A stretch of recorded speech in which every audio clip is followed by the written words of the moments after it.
Kooks of Hazards have been running amok for quite some time. This is just the latest example of what's been going on.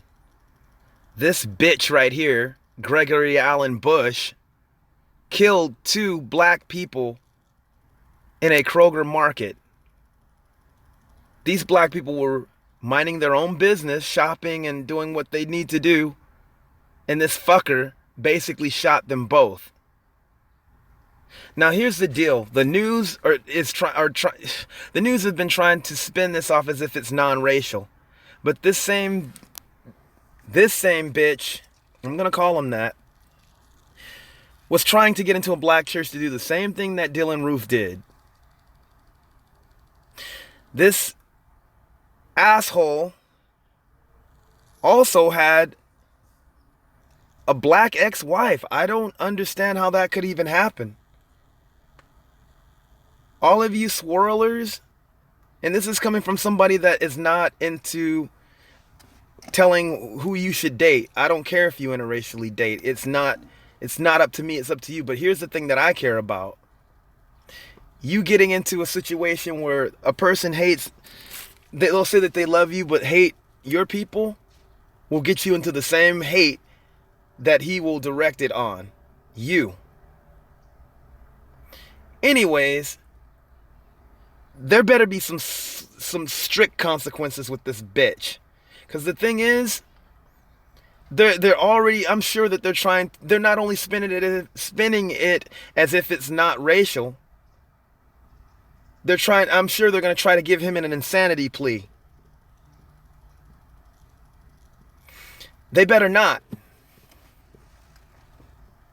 Don't be surprised when you start seeing these people get off and then them getting sniped because of the law not working the way it should work.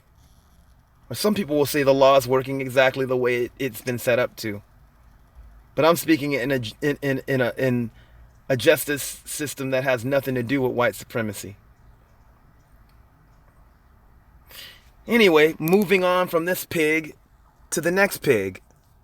Caesar Sayoc, Mr. Unabomber 2.0. This bastard, Trump-supporting, Twitter-posting idiot, which a lot of these Kooks of Hazards are online. You see them all on YouTube, and you see them on Twitter and everywhere. I'm glad that they found this pig. Yeah, I'm not a Democratic Party supporter, but I know for a fact that his stuff is racially motivated because of who he supports. It's funny. You got all these devils talking about their fear of communism. You know, all that stuff goes back to John Birch and Leo McCarthy and then J. Edgar Hoover, using that basically to disguise their bigotry and their racist bullcrap. He fits right in there, even though he did target the Clintons too. It was mostly like Democratic candidates. But the fact that people always talk about communism whenever you talk about being anti-racist and talk about free speech. And these are the same Kooks of Hazards that will look at themselves as American patriots.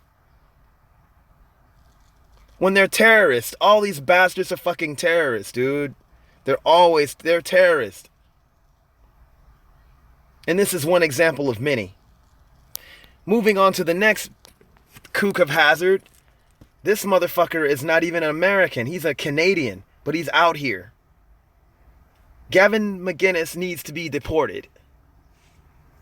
Not only does he need to be deported, he needs to also be arrested too for inciting violent crimes. His gang, the Proud Boys, that's what they are. A street gang. Some people will probably say political. No, they're a street gang. A street gang. Of a bunch of freaking, like, white terrorists. That's what they are. I look at them as any other white supremacist gang, and there's quite a lot of them. More than people know. They're just more, they talk all this political rhetoric, and they don't have the same, dress code as a lot of them. But no, the Proud Boys are just as bad as a lot of the other white supremacists.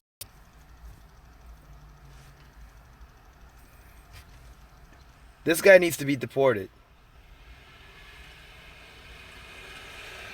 Which reminds me, another Kook of Hazard case this week. This Proud Boy right here got arrested. And here's another example of someone with a black wife. Man, any of you guys that date interracially or marry interracial, you better make sure you get a track record on these bastards, whether you're a man or a female, because this is what you end up with if you don't. And they come up, they show their true colors right when they put that ring on your finger or whatever, and you realize basically that you have someone that's an enemy in your close quarters. Yeah, Kooks of Hazards. In case you guys don't know what I mean by that, for all of you guys that are around my age and older, you know the show Dukes of Hazards. They wore the Confederate flag and they always ran amok around town. And as a kid, I liked that. I didn't know what that was, though. You know, the whole Confederate flag thing until much later. But the Kooks of Hazards, they always got off for that shit, too. Dukes of Hazards. So I actually changed it to Kooks of Hazards because these are white identity terrorists. That's what they are. And they think that they could just run amok. Just like the regular Dukes of Hazard. With their fucking General Lee car. Yeah, may your General Lee car run. I mean, you're gonna pop so much willies to where these people are popping willies to the point where they're running off the cliff with it. Anyways, you guys, give me. I mean, let me know what you think. I obviously think I know what you think, but this is yeah. Anyway, I'm done talking about this, at least for now.